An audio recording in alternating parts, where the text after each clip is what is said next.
Video को start करने से पहले मैं आपको बता दूं कि इस वीडियो को देखने से ज्यादा सुनने में समझ आएगा, तो हो सके तो इस वीडियो को ऐसी जगह पर देखो जहां का माहौल एकदम शांत हो। प्रिय हनुमान भक्तों को मेरा राम राम, जय सीताराम, जय बागेश्वर धाम सरकार। कामना करते हैं कि आप और आपके परिजन स्वस्थ होंगे। इसी कामना के साथ आगे बढ़ते हैं।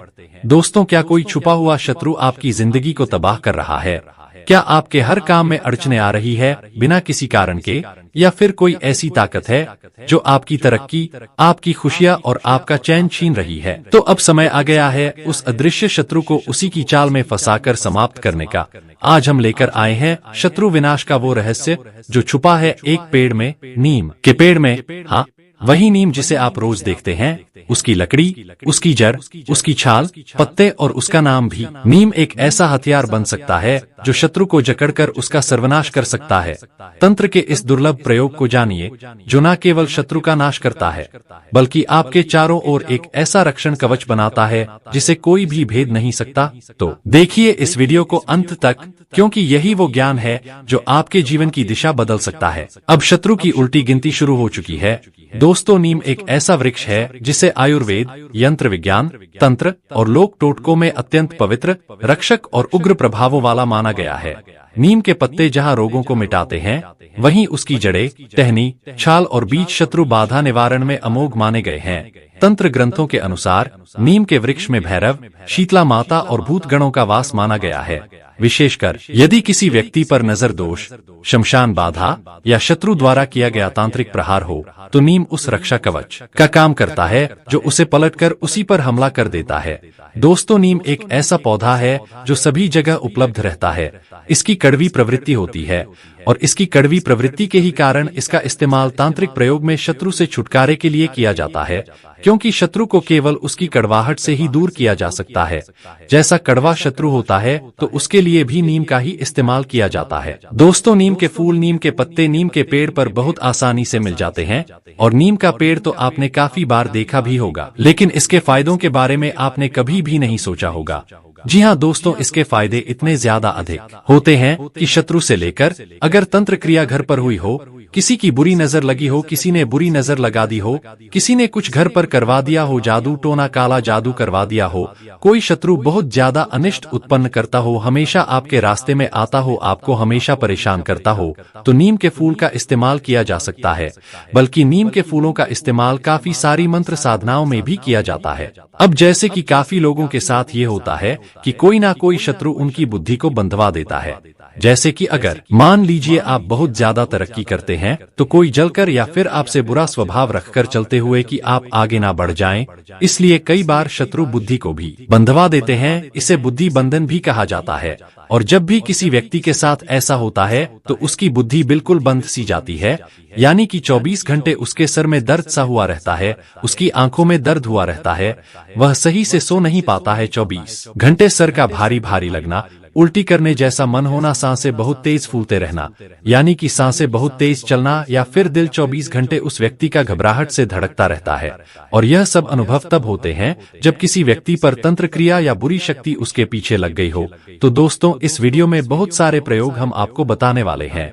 नीम के फूलों का, नीम के पेड़ का, नीम के पत्तों का, क्योंकि यह पूरा पेड़ ही काफी ज्यादा रहस्यों से भरा हुआ है। एक तो इसे रामबाण औषधि के रूप में देखा जाता है। इसी के साथ इसका इस्तेमाल मंत्र साधनाओं में, शत्रु से छुटकारे के लिए, बुद्धि की बंधन को खोलने के लिए, घर को बुरी नजर से बचाने के लिए तक भी किया जाता है।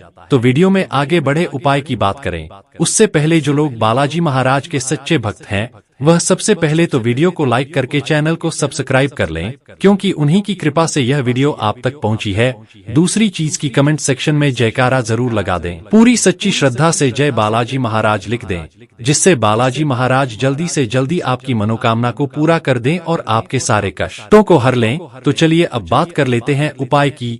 दोस्तों, अगर किसी व्यक्ति को ये लगता हो कि उसकी बुद्धि बंधन किसी ने कर लिया है, जैसे मन में उसके घबराहट उत्पन्न होती रहती है, तो आप बस एक काम आपको करना है कि नीम के फूल आपको लेकर आ जाने हैं या फिर आपकी दुकान पर, आपके घर पर किसी ने कुछ प्रयोग कर दिया हो, आपको ये लगता है कि आपका घर किसी ने बांध दिया है, आपका व्यापार किसी ने बांध दिया है, और इस समस्या के बारे में बहुत सारे लोग हमको बताते हैं, तो इसीलिए यह उपाय आपको बताया जा रहा है, यह प्रयोग बताया जा रहा है जिससे आप इसका लाभ उठा सकें।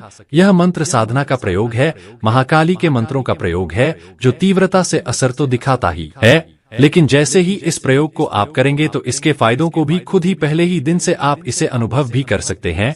और वैसे भी महाकाली के तो प्रयोग बड़े ज्यादा तीव्र होते हैं, इसलिए हम आपको हमेशा कहते भी हैं कि ओम क्रीम कालिकाय नमः मंत्र का जाप तो आप अवश्य ही किया करें, क्योंकि जो व्यक्ति ओम क्रीम कालिकाय नमः मंत्र का जाप रोजाना करता है, खास करके उसका शत्रु चाहे कितना भी बड़ा ही क्यों ना हो, उसका बाल तक बाका भी नहीं कर सकता है। ऐसी शक्ति महाकाली के साधक को निश्चित ही प्राप्त होती है, बल्कि उसकी आंखों में इस प्रकार का तेज भी होता है कि अगर अपने शत्रु की आंखों में देखकर वह मन में कुछ सोच लेता है, कुछ बुरा भी बोल देता है या कुछ भी बोल देता है, तो शत्रु का दिल दहलना शुरू हो जाता है। ऐसे व्यक्ति को देखकर शत्रु अपना रास्ता स्वयं बदल देते हैं। तो ओम क्रीम कालिकाय नमः मंत्र का जाप तो आप अवश्य ही किया करें।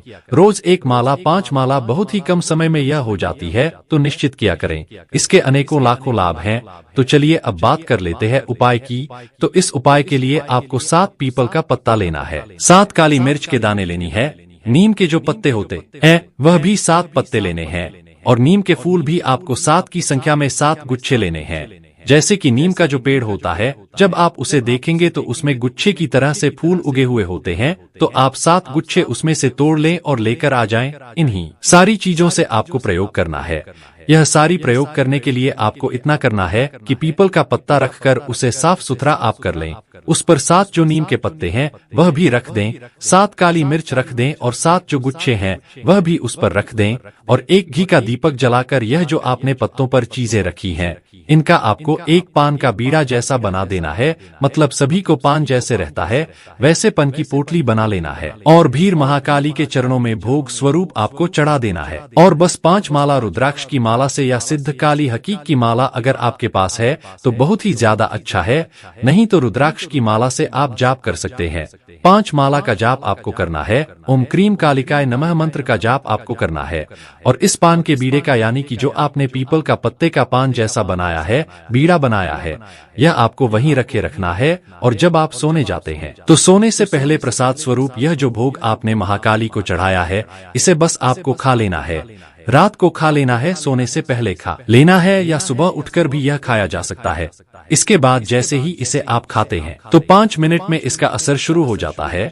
किसी व्यक्ति की अगर कितनी भी क्यों ना बुद्धि बंधी हो, कितने ही बड़े तांत्रिक ने कुछ तंत्र क्रिया उस पर क्यों ना करी हो, या फिर भूत प्रेत जैसी जो समस्याएं होती हैं, जो बहुत सारे लोगों के साथ होती हैं, उनको भी यह प्रयोग करवाया जा सकता है। तुरंत ही 5 मिनट में इसका असर शुरू हो जाता है और उस व्यक्ति को तुरंत आराम की प्राप्ति होती है। और यह प्रयोग जब आप करेंगे तो इसके लाभ को देखकर खुद भी आश्चर्यचकित और हैरान ही रह जाएंगे कि इतनी ज्यादा समस्या सिर्फ इतनी छोटी सी चीज से कैसे समाप्त हो सकती है। और यही जो महिमा है, यही जो शक्ति है, यह महाकाली के मंत्रों की शक्ति होती है कि इनमें इतना प्रभाव होता है कि व्यक्ति के शरीर में ऊर्जा का संचार जो कि बिगड़ जाता है उसको 1 मिनट में बिल्कुल ठीक कर देता है। जो व्यक्ति महाकाली के मंत्रों का जाप करता है वह बिल्कुल भली भांति इस प्रकार जानता है कि उसके शरीर में ऊर्जा कितनी बढ़ी हुई होती है, और बस उसी ऊर्जा का वह इस्तेमाल मंत्र साधनाओं में करता है, तंत्र साधनाओं में करता है, और अपने जीवन में हर एक चीज की प्राप्ति करता है। अब काफी लोग ऐसे भी होते हैं जो मंत्रों का इस्तेमाल करते हैं, लेकिन क्योंकि उनके पास ऊर्जा नहीं होती है तो उन्हें कोई भी लाभ की प्राप्ति नहीं होती है, और फिर वह ये सोच लेते हैं कि मंत्र तो कार्य कर ही नहीं रहा है, जबकि ऐसा बिल्कुल भी नहीं होता है। आपने पुराने जमाने में यह देखा होगा, रामायण में भी देखा होगा कि भगवान राम स्वयं धनुष से तीर छोड़ने से पहले मंत्र का जाप करके धनुष से तीर छोड़ते थे। बल्कि जितने भी वीर योद्धा होते थे, जितने भी होते थे, वह साधना करके धनुष बाणों की प्राप्ति करते थे, बाणों की प्राप्ति करते थे, और तीर बाण छोड़ने से पहले वह मंत्र का जाप करते थे, यानी कि उस बाण पर अपनी ऊर्जाओं का एक कवच जैसा चढ़ाते थे, जिससे सामने वाला जो शत्रु होता था उस ऊर्जा को बर्दाश्त नहीं कर पाता था। तो इसी प्रकार से मंत्र कार्य करते हैं। जो व्यक्ति मंत्रों का जाप करता है उसके पास निश्चित ही ऊर्जाएं बहुत सारी हो जाती हैं, और फिर वह जितने मंत्रों का जाप करता है उसे हर एक मंत्र का लाभ निश्चित और निस्संदेह प्राप्त होता है। तो अगर आप मंत्र का जाप करते हैं और यह जो प्रयोग हमने आपको बताया है, यह प्रयोग अगर आप करते हैं तो यह तुरंत तेजी से कार्य करता है। जो समस्याएं हमने आपको बता दी है उन सारी समस्याओं में कार्य करता है। यह या तो आप अपने लिए स्वयं कर सकते हैं या किसी दूसरे व्यक्ति को जिसको यह समस्या हो उसके लिए भी यह भोग बना सकते हैं और उसे खाने के लिए दे सकते हैं। आप लगातार मात्र 21 दिन अगर यह प्रयोग लगातार किया जाता है, जिस विधि द्वारा हमने आपको बताया है उसी विधि का इस्तेमाल करते हुए किया जाता है, तो 21 दिन में वह व्यक्ति पूरी तरह से ठीक हो जाता है।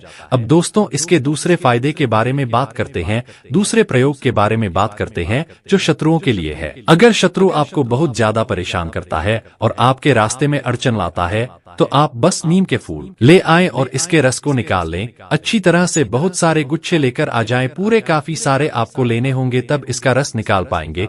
तो इसका रस निकालकर भोजपत्र पर आपको अपने शत्रु का नाम लिखना है और इसी रस से ओम क्रीम कालिकाय नमः मंत्र को भी भोजपत्र पर ही लिखना है।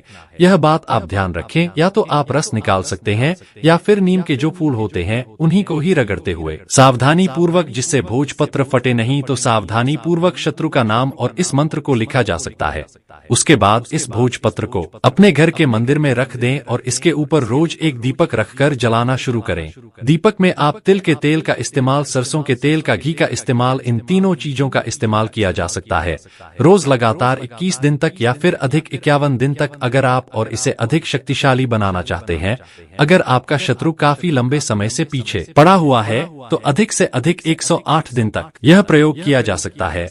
अपनी सुविधा अनुसार 11 दिन, 21 दिन, 51 या फिर 81 इनमें से कोई भी आप चुन सकते हैं। 108 दिन भी चुन सकते हैं। फिर आप जिस पे आपने शत्रु का नाम लिखा है, यह मंत्र को लिखा है, इस भोजपत्र को उठाकर किसी सुनसान जगह पर रख के आ जाना है। खासकर वहां पर आप यह देखें कि वहां पर बरगद के वृक्ष हैं, पीपल के वृक्ष हैं, तो वहां पर आप इसे रखकर आ जाएं। पीपल वृक्ष की जड़ में या फिर बरगद वृक्ष की जड़ में रख सकते हैं। इसके पश्चात अगर इस प्रयोग को इसी विधि से किया जाता है तो उसके बाद शत्रु आपका बुरा करना तो दूर की बात है, आपका बाल तक भी बाका वह नहीं कर सकता है, बल्कि जिस रास्ते से वह आपको देखेगा कि आप आ रहे हैं तो वह रास्ता तक भी वह बदल सकता है और खुद ही अपना रास्ता बदलने लगेगा, आपके रास्ते में बिल्कुल नहीं आएगा। आपको परेशान करना तो दूर की बात है, आपके बारे में सोचना तक भी वह भूल जाएगा। तो चलिए जानते हैं इसके तीसरे और अंतिम लाभ की ओर, अंतिम प्रयोग की ओर, शत्रुनाश के लिए नीम का गुप्त प्रयोग, मुख्य टोटका। अब हम बताने जा रहे हैं नीम की लकड़ी और मिट्टी का वह रहस्यमय प्रयोग जो शत्रु की शक्ति को सोखकर उसे नष्ट कर देता है। इस प्रयोग के लिए आपको मुख्य रूप से इन सामग्री की जरूरत होगी, जैसे नीम की सूखी लकड़ी जैसे 7 इंच की एक टहनी चाहिए, नीम की जड़ से निकली थोड़ी सी मिट्टी, लोहे की कील 7 नग, एक काला कपड़ा, लाल सिंदूर, एक नींबू, एक कटोरी सरसों का तेल, एक मिट्टी का दिया, शत्रु का नाम या फोटो यदि हो सके तो, नहीं तो शत्रु का नाम भी चलेगा। आइए इस प्रयोग की संपूर्ण विधि कर्मकांड जान लेते हैं। इस प्रयोग को आप शनिवार या अमावस्या की रात, जब चंद्रमा आकाश में न दिखाई दे, रात 12 बजे के बाद का समय सर्वोत्तम होता है। यदि शनिवार अमावस्या हो तो यह प्रयोग अत्यधिक फलदायक सिद्ध होता है। सबसे पहले आप स्नान करके शुद्ध वस्त्र धारण करें। काले रंग के वस्त्र अधिक प्रभावशाली माने जाते हैं। तिलक के लिए भस्म या लाल सिंदूर का प्रयोग करें। फिर आप नीम की टहनी को लाल सिंदूर से 7 बार घड़ी की उल्टी दिशा में घुमाते हुए शत्रु का नाम लें। यदि नाम ज्ञात न हो तो मम शत्रु, मेरे शत्रु बोलें। अब नीम की जड़ की मिट्टी को लेकर उस लकड़ी पर मलें और मंत्र बोलें, ओम क्षणाय क्षणाय हनुमते फट स्वाहा। यह मंत्र 21 बार जपें। फिर अब नींबू को बीच से काटकर लकड़ी के दोनों सिरों पर नींबू की स्लाइस टिका दें, जैसे दोनों और द्वारपाल हों। फिर लोहे की 7 कीलें उस लकड़ी में ठोकें और हर कील ठोकते समय यह मंत्र बोलें, ओम क्री क्री हन हन शत्रु मम नाशे नाशे स्वाहा। अब इस लकड़ी को काले कपड़े में लपेटकर शमशान या किसी पुराने पीपल या नीम वृक्ष के नीचे दबा दें और घर जाते समय पीछे मुड़कर ना देखें। आइए दोस्तों, प्रयोग में लिए गए मंत्र की व्याख्या और शक्ति को जान लेते हैं। जैसे ओम क्री क्री हन हन शत्रु मम नाशे नाशे स्वाहा यह मंत्र है, जिसमें क्री बीज मंत्र है काली का, जो तुरंत क्रिया करती है, और हन हन का अर्थ है वार करो, बार बार करो। अंत में नाशे नाशे दोहराव इस बात का संकेत है कि शक्ति शत्रु की रक्षा को भेद कर सीधे लक्ष्य लक्ष्य तक पहुंचे। आइए, यह अंतिम और महत्वपूर्ण प्रयोग किन किन परिस्थितियों में प्रभावी होता है। यह प्रयोग आप जब शत्रु बार बार कोर्ट कचहरी के मामलों में फंसा रहा हो, या जब नौकरी या व्यवसाय में कोई गुप्त विरोधी प्रगति रोक रहा हो, या जब शत्रु ने तांत्रिक प्रयोग किया हो, या जब शत्रु छुपा हो और उसका नाम ज्ञात न हो, मतलब आपका कोई गुप्त शत्रु हो, या जब मानसिक क्लेश, भय, डर या अपमान का अनुभव लगातार हो रहा हो। इन सभी परिस्थितियों में आप यह प्रयोग कर सकते हैं। आइए, इन प्रयोग के समय कुछ सावधानियां भी है जो बहुत महत्वपूर्ण जान लेते हैं। जैसे इस प्रयोग को करते समय कोई दूसरा व्यक्ति आसपास न हो। स्त्रियां यदि यह प्रयोग करना चाहें तो उन्हें मासिक धर्म की अवधि में यह नहीं करना चाहिए। प्रयोग के बाद अगले दिन तक मौन व्रत रखें। प्रयोग के बाद उस स्थान पर पुनः न जाए जहां आपने यह प्रयोग किया हो। जब तक शत्रु पूर्णतः नष्ट न हो जाए तब नहीं जाए। निम्न के कुछ और भी महत्वपूर्ण छोटे छोटे प्रयोग है जिसे शत्रु मुक्ति के लिए अपना सकते हैं। जैसे नीम के पत्तों का जल छिड़काव। घर में लगातार क्लेश हो रहा हो तो नीम की 21 पत्तियां जल में उबालकर उसका छिड़काव करें। अगला है नीम की छाल और भभूत। नीम की सूखी छाल को जलाकर बनी भस्म को सिर पर रखने से शत्रु का तांत्रिक प्रभाव समाप्त होता है। अगला है नीम बीज का प्रयोग। नीम के बीज को शनिवार को पीसकर शत्रु के नाम से बहते जल में प्रवाहित करने से शत्रु की गति रुक जाती है। अगला है नीम का धुआं। नीम की सूखी पत्तियों को गुग्गुल व लोबान के साथ जलाकर उसका धुआं घर में देने से बुरी शक्तियां भागती हैं। दोस्तों, अंतिम चेतावनी और तांत्रिक रहस्य यह है कि नीम का यह प्रयोग अत्यंत घातक है और यह शत्रु के जीवन को भी संकट में डाल सकता है। इसलिए इसे केवल तभी करें जब अन्य सभी मार्ग विफल हो चुके हों और शत्रु का पतन ही अंतिम विकल्प हो। यह तंत्र केवल आत्मरक्षा, न्याय और सुरक्षा के लिए है। किसी भी निर्दोष को नुकसान पहुंचाने का माध्यम न बनाएं। दोस्तों, नीम, जिसके पत्ते कड़वे जरूर हैं, मगर उसके प्रयोग से शत्रु का जीवन और भी अधिक कड़वा हो जाता है। इस प्रयोग को करें संयम से, श्रद्धा से और पूर्ण विश्वास से। तब देखिए, शत्रु चाहे कितना भी बलवान क्यों न हो, नीम की जड़ उसे जकड़कर वहीं गिरा देगी। वैसे दोस्तों, आपको बता दें कि नीम के फूलों का इस्तेमाल धन प्राप्ति के लिए भी किया जाता है, वशीकरण के लिए भी किया जाता है, सम्मोहन तक के लिए भी किया जाता है और काफी सारी और भी साधनाओं में, जैसे यक्षिणी साधना होती है, अप्सरा साधना होती है, इन साधनाओं में भी, भैरव साधना में भी इसका इस्तेमाल किया जाता है। बल्कि पितरों की साधना में भी इसका इस्तेमाल किया जाता है। अगर पितर आपके रुष्ट हैं, आपके घर का साथ नहीं देते हैं, आपका साथ नहीं देते हैं, तो इस नीम के फूलों का इस्तेमाल उन साधनाओं में भी किया जाता है, जिसके बारे में हम नेक्स्ट वीडियो में आपको इसके बारे में संपूर्ण जानकारी देंगे। आप कमेंट में नेक्स्ट नीम वीडियो जरूर लिख दीजिएगा, जिससे हमें पता लग जाएगा, तो हम जल्दी वीडियो उसके बारे में बना देंगे। और इस वीडियो को शेयर भी जरूर कर दें, जिससे और लोग भी इसका लाभ उठा सके और आपको पुण्य की प्राप्ति हो सके। और कौन कौन सी समस्याओं में या किसी साधना के बारे में आप पूछना चाहते हैं, किसी और चीज के बारे में पूछना चाहते हैं, तो वह भी आप कमेंट बॉक्स में लिख सकते हैं। तो भक्त वीडियो को लाइक कर कमेंट में राम राम जय सीताराम जरूर लिखें। तो मिलते हैं ऐसे ही जानकारी पूर्वक वीडियो में अगली बार। तब तक के लिए राम राम जय सीताराम।